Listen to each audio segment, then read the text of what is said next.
Di sebuah event konser, tampak di atas panggung 5 orang pria sedang memainkan musik berirama death metal yang sangat energik.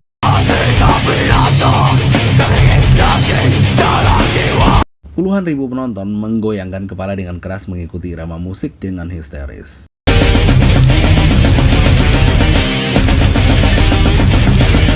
Pasti gerakan ini nih yang sering disebut headbang. Nggak mungkin sampai headbang kalau musiknya nggak cadas.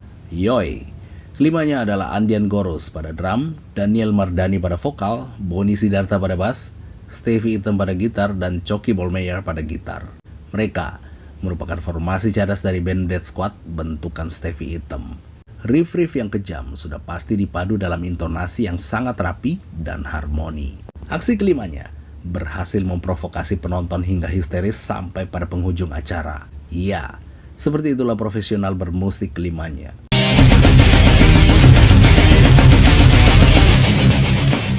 Salah satu dari 5 personil dengan bakat istimewa tersebut adalah Coki Bolmeyer, gitaris netral yang turut memperkuat Death Squad selama kurang lebih 7 tahun, tercatat sejak 2008 hingga 2015. Gitaris bertampang garang ini mendapat kehormatan direkrut menduduki posisi gitar dalam formasi cadas yang namanya disegani oleh kalangan beraliran heavy metal tanah air. Direkrutnya Bolmeyer juga merupakan bukti bahwa skill yang dimilikinya tidak dapat dipandang sebelah mata. Kemampuan Coki berselancar jemari di aliran technical death metal benar-benar teruji dan diakui sebagai sebuah tolak ukur.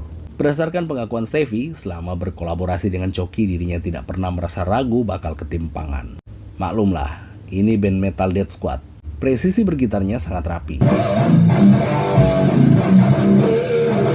Dalam band ini, Coki harus mengisi jadwal latihan yang konsisten yakni sekali dalam seminggu tanpa absen. Berbalik 180 derajat, di luar musik cadas, Coki juga punya kemampuan dalam memainkan gitar pada genre beraliran jazz melalui proyek kerjasamanya bersama Prachna Murdaya.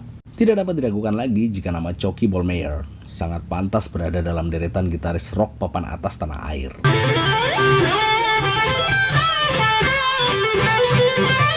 Untuk berada pada level tersebut, tentu ada harga mahal yang harus dibayar Coki pada masa awal memulai karirnya sebagai remaja yang tumbuh dalam lingkungan keluarga yang disiplin ilmu dan doktrinial sebuah paham. Dari harus digebukin sama bokapnya karena didapati membolos di arena permainan dingdong, sampai makan sisa makanan orang selama tinggal di USA, merupakan harga yang harus dibayar oleh Coki dalam menapaki jalan karirnya. Sangar tapi lucu, lucu tapi garang. Kurang lebihnya kayak gitulah gambaran karakter gitaris kita yang satu ini. Lahir di Jakarta pada 30 Desember 1976 dengan nama Christopher Bolmeyer. Di masa-masa sekolahnya, Coki kerap berurusan dengan guru dan orang tuanya karena sering membolos. Coki terbilang anak yang punya selera akademik tersendiri dibandingkan teman-temannya. Hal itulah yang membuat dirinya tidak suka sekolah, apalagi duduk berjam-jam dalam ruang kelas mengikuti teori pelajaran. Pada saat duduk di bangku SMP, Coki pernah dipukuli habis-habisan oleh ayahnya karena didapati membolos di arena dingdong atau tempat bermain video game. Kewalahan dengan kebiasaan Coki yang suka bolos, sang ayah memindahkan Coki di SMP lain. Di sekolah yang baru, Coki merasa agak betah karena ada kegiatan basket yang bikin dirinya merasa tidak terlalu terikat oleh aktivitas belajar formal di ruang kelas. Di sekolah yang baru tersebut, Coki mulai tertarik dengan gitar hingga mengikuti kursus. Namun kejadian buruk kembali terulang. Masuk bangku SMA, Coki harus diusir dari rumah karena mendapat laporan dari kepala sekolah. Coki meninggalkan ruang kelas saat pelajaran dan tidak kembali ke sekolah hingga pelajaran selesai. Ternyata hari itu, Coki bertekad pada dirinya untuk memilih gitar. Coki sangat yakin jika musik adalah kehidupannya. Dengan berpindah-pindah dari rumah teman yang satu ke rumah teman lainnya, sambil sesekali balik rumah saat ayahnya sedang di kantor, begitulah hari-hari Coki menekuni bidang yang diyakininya dapat memberi kepuasan bermusik. Di fase ini, Coki aktif main band dan tergabung sebagai gitaris drama band, tepatnya pada 1995. Formasi awal band ini diperkuat oleh Gogo pada vokal, G of Monceno pada gitar, Coki Bolmeyer pada gitar, Ino pada drum, dan Mihail Tirta pada bass, dengan mengambil genre pop rock. Apapun bentuk yang dilakukan, usaha tidak membohongi hasil. Suatu saat, ayah dan keluarga besarnya dikejutkan dengan kemunculan sosok Coki. Jika biasanya Coki tiba-tiba muncul di rumah, kali ini Coki muncul pada sebuah video klip di layar kaca. Dalam video klip tersebut, Coki tampil sebagai gitaris bersama kelompok musik bernama Drama Band yang membawakan sebuah tembang berjudul Ingin Kembali. Hal itu tentu menimbulkan reaksi baik bagi ayah dan keluarga besarnya.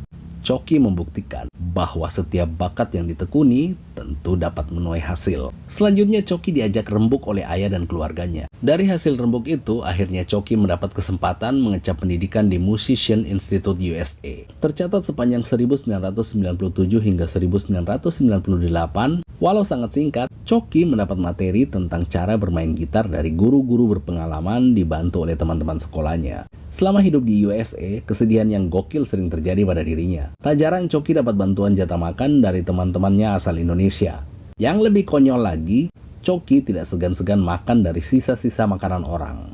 Hal miris itu harus dijalani Coki sebagai konsekuensi bahwa setiap uang-uang yang datang padanya selalu dihabiskan untuk membeli peralatan gitar seperti efek dan lain-lain.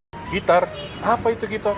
Karena krisis moneter yang melanda tanah air pada 1998, Coki harus pulang ke Indonesia mengingat biaya hidup yang semakin tinggi. Setibanya di tanah air, tercatat sepanjang 1998 hingga 2000, Coki mendapat kesempatan dari musisi besar Indonesia bernama Idang Rashidi untuk bergabung dalam proyek Idang Rashidi Project The Eggplants. Di tahun 2000, Coki diminta menjadi additional player di band Bass Jam, menggantikan posisi Ednil Farsal yang hengkang pada 1999. Tidak bertahan lama, pada 2001, Coki memilih keluar dari Bass Jam, kemudian memasuki 2002, Coki ditarik oleh Bagus Netral atas rekomendasi dari Eno, drummer Netral, untuk menggantikan posisi Miten yang hengkang. Posisi awal Coki di Netral adalah additional player. Setelah tur keliling 9 kota, Coki resmi direkrut menjadi gitaris Netral hingga saat dibuatnya video ini. Di balik kesibukan jadwalnya bersama Netral, pada tahun 2008, Coki mendapat ajakan dari Stevie Item untuk bergabung sebagai gitaris Death Squad menggantikan posisi Prisa.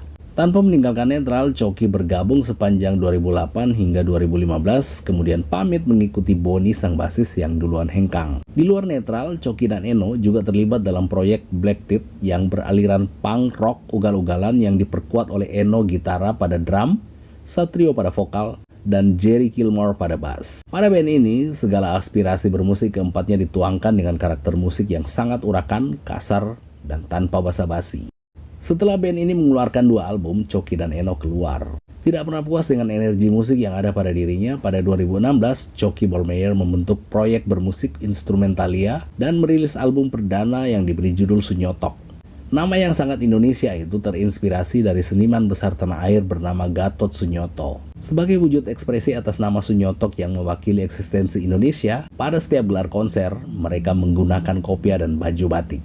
Sebenarnya pembentukan band ini telah direncanakan sejak 1997. Namun terrealisasi pada 2016 dengan melibatkan Jeremy El Gaol sebagai basis dan Mario Obed El Gaol sebagai drummer. Kematian Mario Obed akhirnya membuat proyek band ini kembali kandas. Sebagai gitaris, Coki mengidolakan Steve Vai, Scott Henderson, dan Pat Metheny.